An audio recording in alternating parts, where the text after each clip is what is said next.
¿Cómo están, amigos? Bienvenidos a un nuevo capítulo de Debate Constitucional a través de Polar Comunicaciones. Vamos a retomar este espacio mediático en donde vamos a poder conversar de esta gran tarea que tiene Chile de darse una nueva constitución para los próximos años. Estamos, como de costumbre, con don Rodrigo Álvarez. ¿Cómo estás, Rodrigo? ¿Cómo te ha ido? Muy bien, muchas gracias, Gonzalo, por esta oportunidad. Un saludo también para nuestro alcalde y futuro, nuevamente, gran alcalde de Punta Arenas, Claudio Radonis, que hoy día nos acompaña. Estamos con Claudio Radonis también. ¿Cómo estás, Claudio? ¿Cómo te ha ido? Bien, en esta cosa rara esta vuelta rara de elecciones raras que nadie entiende, pero aquí le estamos poniendo el pecho junto a mi amigo Rodrigo Álvarez, que nuevamente nos reencontramos después de unas semanas de un receso obligatorio por parte de los parlamentarios. Como bien dices tú, en la elección más extraña que nos ha tocado vivir en la historia. Histórica de 2 días, y ojo, como que este mes fue como que cambiamos de semestre, porque ahora llegó el invierno, los días están más oscuros, con más casos de contagio, con paro camioneros, con un tercer retiro que enredó, como que esto hubiera sido como en Navidad, que estuvimos en la última Es que nos como una nueva encontramos. elección. Yo lo decía ayer Sí, ante un eso es. colega, Gonzalo, es como si fuera una elección nueva. Así es. Es distinta. Elección Pobres nueva, vecinos. pero temas permanentes, entre ellos la aprobación, y ya se está ejecutando a esta hora que estamos grabando el programa. En la mañana ya hay 500.000 solicitudes, más de 500.000 solicitudes del tercer retiro ya procesadas por las AFP, lleno de polémica. Algunos señalan que fue una gran derrota para el gobierno, este rechazo que tuvo su solicitud ante el Tribunal Constitucional, pero lo cierto es que se aprobó el tercer retiro y ya hay proyectos para el cuarto retiro. Quisiera conocer la opinión, la visión de ustedes en relación a cómo vieron todo este proceso, el planteo del gobierno, el rechazo al Tribunal Constitucional, y bueno, cómo también esto está deviniendo ahora en una suerte de mínimos comunes, de acuerdos que ya también los vamos a tratar. ¿Cómo lo vieron ustedes? Mira, desde mi perspectiva hay como dos reflexiones que hacer. Y la primera, probablemente en esto, tanto Claudio como yo, que somos personas que somos de centro derecha, que hemos trabajado en el gobierno, tenemos que explicar, y tenemos todo el legítimo derecho a tener nuestra independencia, siempre la hemos defendido. Al enfrentar un problema como este, la primera reflexión es imposible de que el gobierno lo hubiera hecho peor. Lamentablemente, si uno se pone a 60 días atrás, y creo que es lo que uno debe hacer, un gobierno debe tener estrategia. Si uno se pone hace 60 días atrás, ¿qué tenía que haber dicho el gobierno? Miren, vamos a necesitar en mediados de abril una inyección de liquidez importante a las familias, a los habitantes de Magallanes, del resto del país, a las empresas de ciertos sectores. Eso es estrategia. Y por lo tanto, dices, primero voy a recitar ese dinero. ¿De dónde saco ese dinero? Por supuesto, de recursos públicos que existen. ¿Y qué hay? Segundo, si es que no me alcanzan, busco qué es lo menos perjudicial. Y yo creo que lo menos perjudicial era usar el fondo de Santía. Tercero, si es que no me alcanza, y creo que te voy a alcanzar con lo primero, hago esta mala política, porque no hay nadie que haga una política que es sacar mi ahorro creándome un problema futuro. Esto es tratar de solucionar parcialmente un problema grave hoy día, pero creándote un inmenso futuro para cada uno. En vez de eso, se va como un tobogán de errores, de tosudez, porque hasta el día de hoy yo creo que ni a Claudia menos pueden explicar por qué el proyecto presentado el domingo anterior, que era un mejor retiro, que tenía bono, que tenía cotización, que tenía mejor focalización, no se presentó hace 60 días atrás. Y entre medio tuvimos crisis de la propia coalición, votando diputados y senadores en contra de su propio gobierno, crisis con sus ministros, incluso algunos permitiéndose salir en los diarios, filtrando que estaban en desacuerdo, crisis con el Tribunal Constitucional y un ambiente político tóxico. Entonces, mi primera reflexión, siendo un hombre de gobierno, no tengo ningún problema de decirlo, es que en este caso discrepo radical y totalmente con lo mal que lo hicieron. Y el segundo enfoque es también cómo esto demuestra la crisis institucional en que estamos.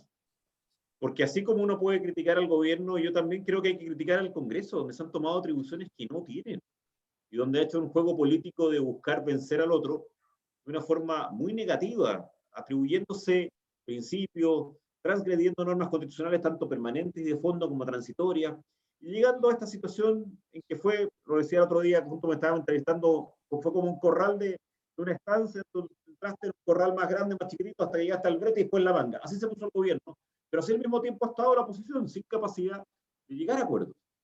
Y creo que las llamadas de los últimos 3 o 4 días son importantes, porque la verdad es que podemos tener, como bien señalabas tú, un cuarto retiro o un quinto retiro. Vamos a seguir afectando el tema previsional y no vamos a encontrar una solución común.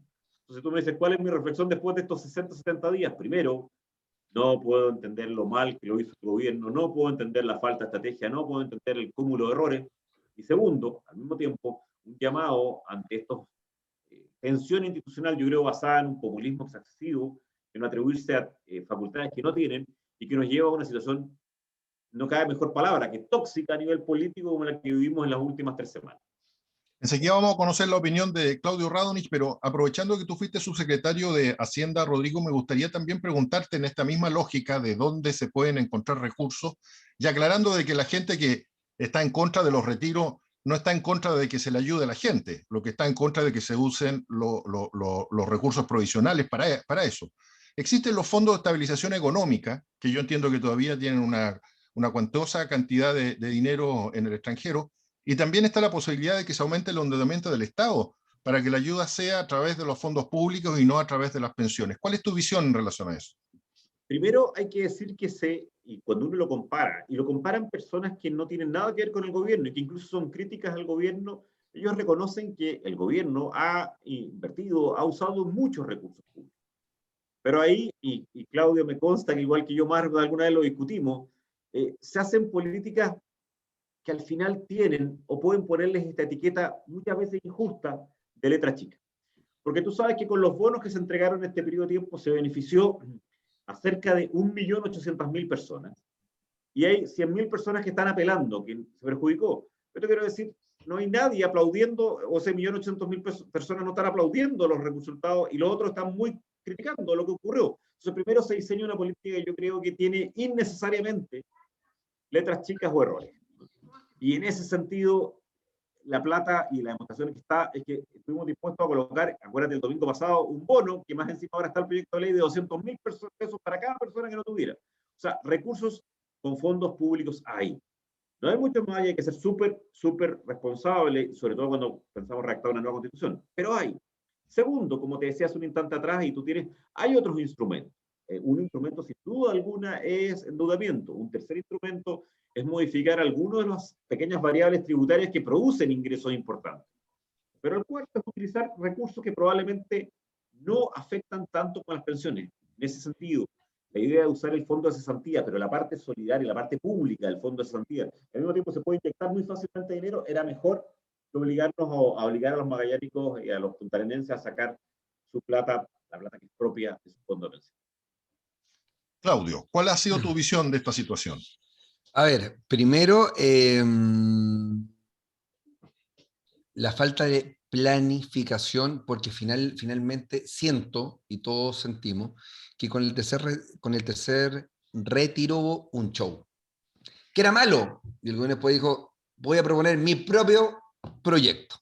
Y en ese momento, cuando hace esta transición tan rápida, nadie explica lo que era bueno, lo que era malo el día viernes o el sábado, era bueno el día domingo.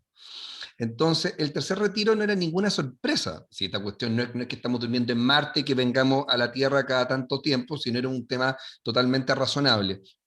Yo era partidario del tercer retiro. Todo este cuento que en el primero se justificaba, pero ya el tercer retiro, que ya estaba asimilado, ojo, y digo asimilado, yo diría por el mercado, por la literatura política, no era ninguna sorpresa, no es que se haya roto la mesa, ¿no es cierto? Y se cae todo.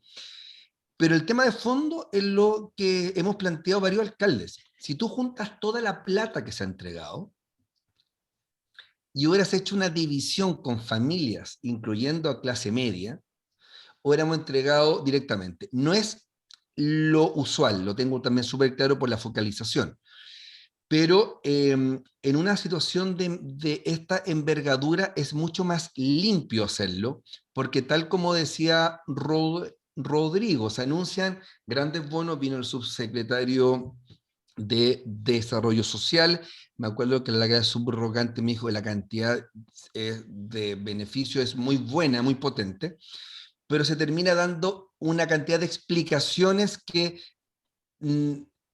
invisibiliza finalmente todo este esfuerzo estatal. Y por eso que aquí, ¿dónde nos enganchamos?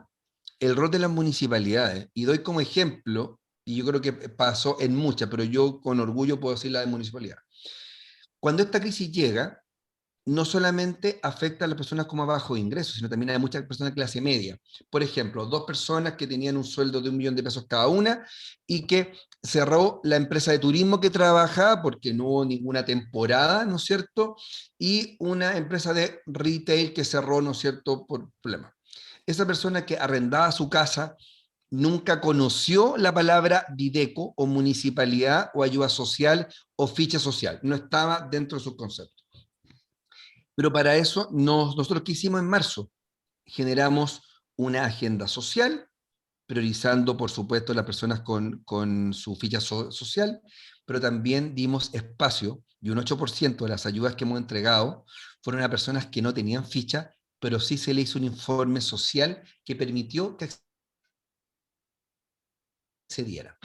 Entonces, la primera Eso es un barrera de esfuerzo la clase gigante, media es Claudio. no tener la ficha, por ejemplo. Perdona, Claudio, eso es un ¿Sí? esfuerzo gigante, te felicito, es un esfuerzo administrativo de agregar un 8% enorme. Un 8% de las ayudas, y lo mejor que por nuestras manos pasaron 2.900 millones de pesos, cerca de 900 financiados por la municipalidad y los 2.000 por el gobierno regional. Hicimos un convenio y las colaboraciones del gobierno central. Y la Contraloría estuvo viviendo con nosotros 4 meses, viendo el tema de las cajas, todo el tema.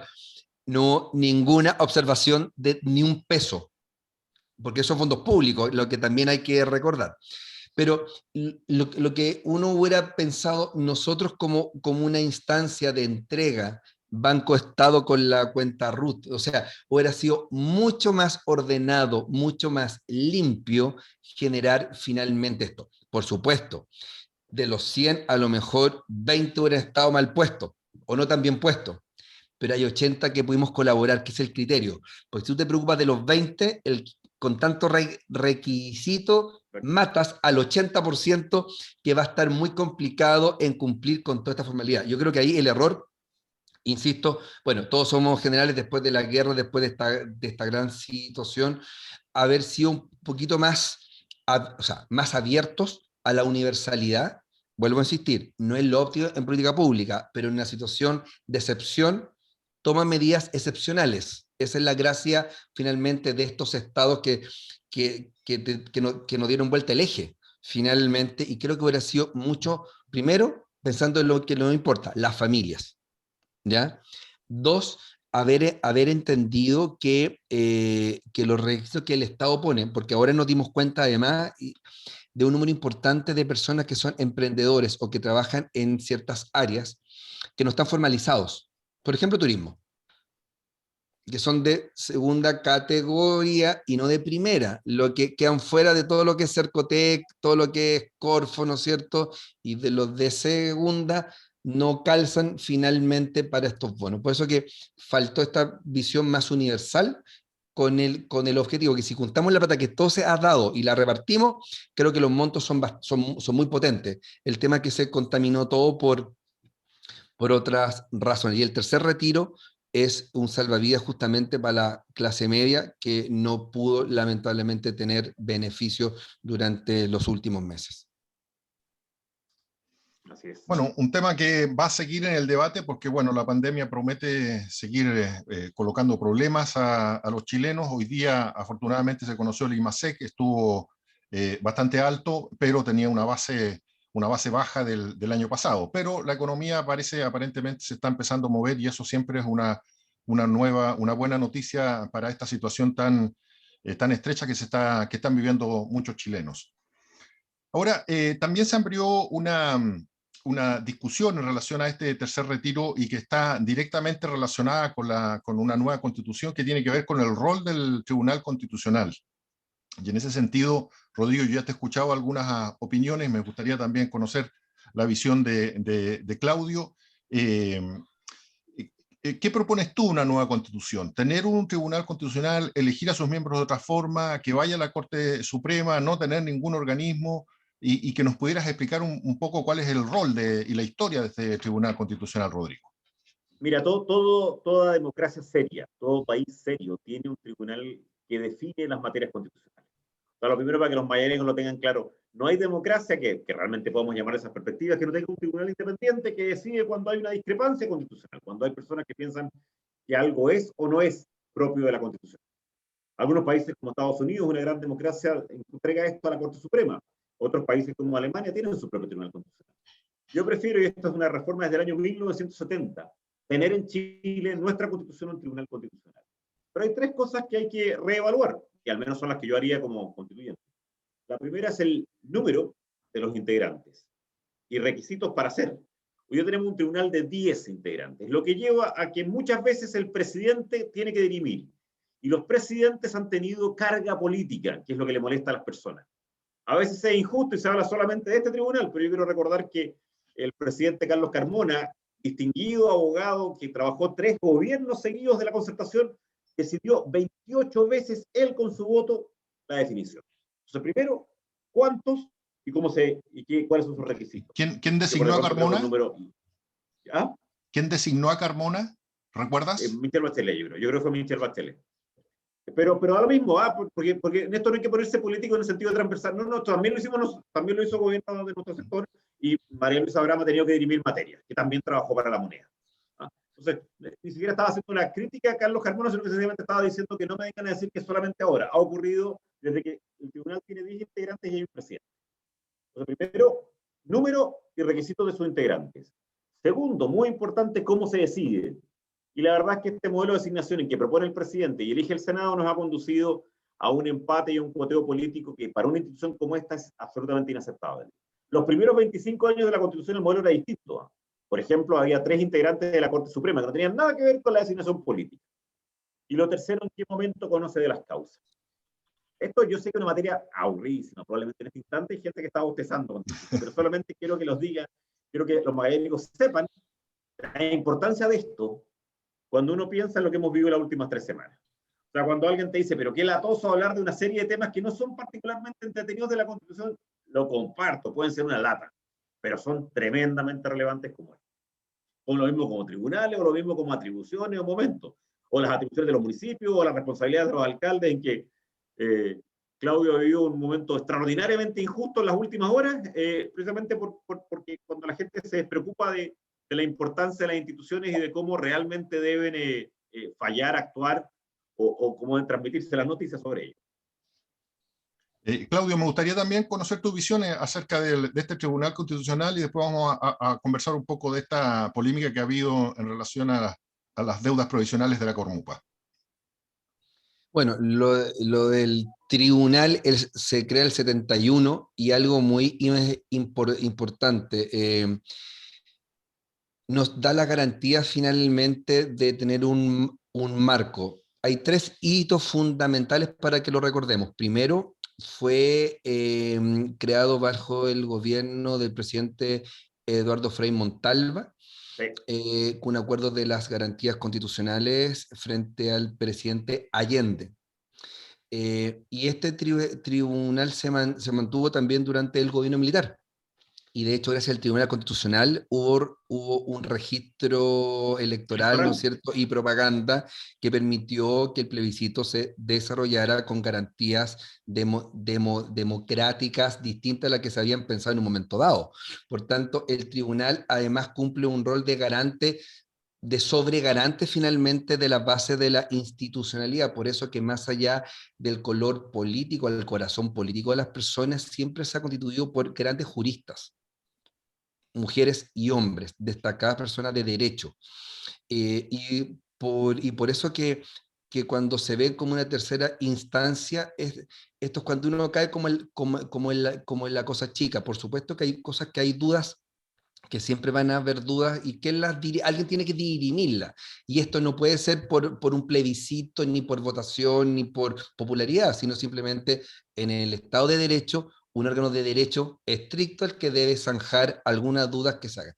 Ahora se hizo más popular por el tema del tercer retiro, pero siempre ha hecho un rol preventivo finalmente de constitucionalidad, que es el rol más activo que tiene finalmente dentro de nuestras normas. Ahora se generaron algo más público, pero es importante. Y no es de un lado o del otro lado, es que el Estado de Chile, más allá de las personas que estén, sigue su vida y tiene que haber un marco finalmente que no. Esto es como la Contraloría General de la República, en un rol distinto, pero igualmente fundamental. Y por eso que no hay que tenerle miedo. Esto no es un cuco, sino simplemente es un órgano que ha existido en más de 50 años en nuestro país y que es parte finalmente, como lo dice el profesor Álvarez, parte fundamental del buen funcionamiento de las democracias occidentales consolidadas. Y por eso que tiene que haber un órgano que pueda garantizar justamente el cumplimiento de esta Constitución o de la que va a venir, ¿no es cierto?, en algún tiempo más. Claudio, te voy a cambiar de tema. Recientemente se conoció a través de algunos medios de comunicación de que se reactiva el proceso judicial relacionado con las querellas por deudas provisionales en la Cormupa. Cuéntanos qué hay de eso y cuál es el origen de este proceso.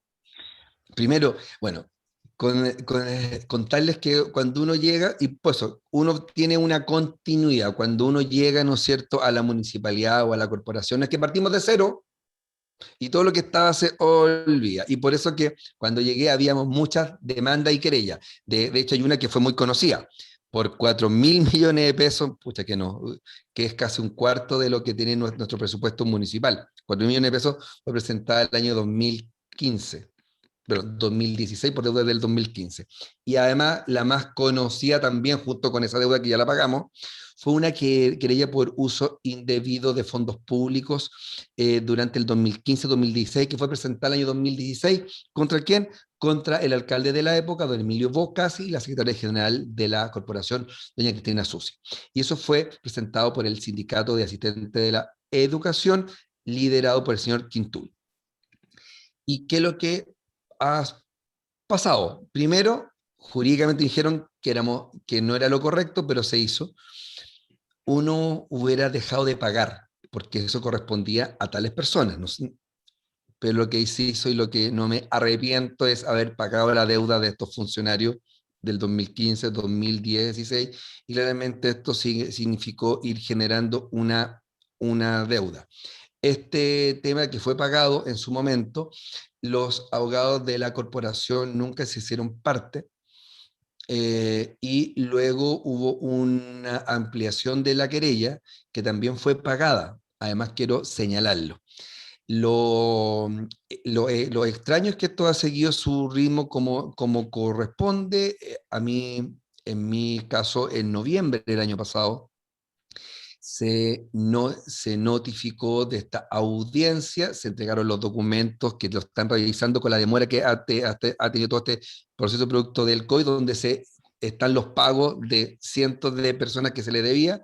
Por tanto, estoy con toda la tranquilidad. Y hoy en la mañana me han informado que el propio grupo de sindicato, que un nuevo sindicato, ha retirado el patrocinio y poder del abogado querellante en su momento, y en su declaración dice: esto fue presentado contra Emilio Bocasi y doña Cristina Susi, y esto ha sido usado políticamente ahora, y por tanto ellos se bajan finalmente de esta querella. Yo creo que la última parte es lo que engloba toda, el mal uso finalmente de una acción judicial presentada contra personas antes, ¿no es cierto? Y que ahora están intentando, que no es levantarlo, es un tema que viene, por eso que me llamó la atención que el día domingo, pero entiendo que fueron retirados, y la persona que lo puso finalmente veo que tampoco es tan independiente como se señala. Por eso que uno entiende que en este momento, y lo dijo alguien, la política es una mierda con otras moscas, y eso se mantiene totalmente vigente.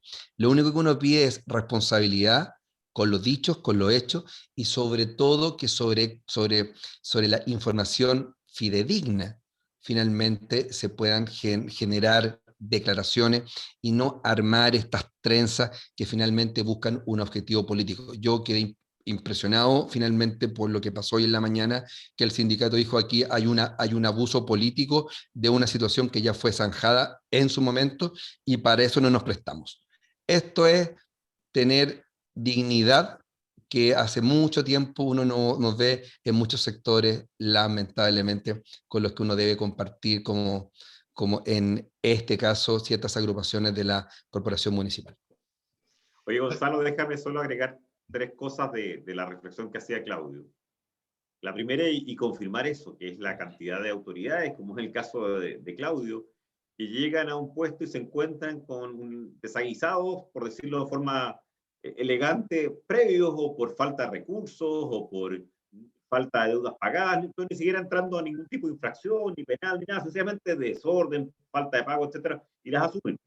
Y eso se llama lo que Claudio aludía, el sistema de continuidad. Él tiene que asumir todo. Claro, la gente cree que es una gestión que parte de cero, no, pero parte con varias mochilas de que él no tuvo ninguna responsabilidad que tiene que cargar y pagar como lo que tuvo que hacer durante el año 2016. Lo segundo que yo creo que este tipo de deudas muestra algo que hemos discutido, que de hecho conversamos con Claudio en un programa, que son las atribuciones y los recursos para los municipios. Eso sí que es constitucional, ¿eh? Porque la verdad es que la cantidad de cosas que se le han ido atribuyendo a los municipios, o responsabilidades, la educación es la más importante, pero yo siempre les he dicho, viene una tremendamente importante que es medioambiental, sin adecuados recursos, terminan pasando este tipo de situaciones históricas. Y lo tercero es, yo al menos un consejo para los magallánicos, yo creo que en los periodos previos electorales siempre hay que dividir por 4, o dividir por 5, dividir por 10, este tipo de noticias que claramente terminan o buscan afectar políticamente a alguien. Y esto lo digo transversalmente, no en este caso afecta o intenta no a traducir ningún efecto, perjudicar a Claudio, pero pasa en muchos otros sectores y pasa en muchos otros momentos. Así que, al menos como consejo de persona que le encanta la historia y la política, los magallánicos, hay que tener un cierto escepticismo de todas estas noticias que aparecen justo cuando están a un par de días o semanas de una elección, más aún cuando los temas han sido solucionados y más aún cuando terminas teniendo un gesto de dignidad como el que señalaba Claudio, que es retirar el patrocinio y poder por haber hecho o haberse usado una determinada acción judicial con un criterio más político que jurídico. Sí, Claro que y sí. yo, perdón, que ahí viene algo que me quiero, ¿cuál es el objetivo? Uno puede caerle mal a mucha gente y no me cae duda porque nadie es moneda de oro, digamos. Pero hay ciertos marcos que son fundamentales poder mantener. Siempre alguien lo puede hacer peor, ¿no es cierto? Siempre alguien puede pegar algo distinto. Y esto tú sabes cómo empieza y no cómo termina. Y por eso es que es muy importante para las personas que están en esta, que son muy poquitas, siempre mantener ciertos márgenes, porque ¿a quién afecta? Primero, a los trabajadores, porque se pierde el foco de lo importante, sobre todo ahora que está el tema de la desmunicipalización. Yo pregunto, esa energía para allá, ¿qué pasa con los psicopedagogos? Yo creo que la educación pública, uno de sus grandes pilares, por ejemplo, es el programa de integración escolar, que nos lo da el sistema privado. Nosotros tenemos niños sordos que van a nuestros colegios, que los privados no van, salvo que uno los envía a un colegio especial. Y tenemos casi 2.000 alumnos que están en esa condición. Pero la discusión con este tipo de cosas, por parte de los que lo representan, o los que quieren representar, se pierden en una situación política y electoral que quedó muy evidente hoy en la mañana. Entonces, en semanas cruciales para el tema, tú dirías, oye, si cada uno se abocara más allá de los sentimientos que uno le puede generar finalmente de continuidad o no, es que se pierden oportunidades. Pero aquí finalmente, cuando esto pase, quien pierde son, por un lado, creo que son los propios representados, pero también indirectamente la comunidad que se ve enfrancada en una situación que es enredada, pero claramente después de lo que hizo este sindicato quedó claro que lo que hicieron el domingo con una articulación mayor fue un tema político, ¿no es cierto?, como quedó descubierto y además harto rasca. Esto es Debate Constitucional a través de Polar Comunicaciones. Vamos a irnos a una muy breve pausa y enseguida volvemos al segundo bloque. Espérenos.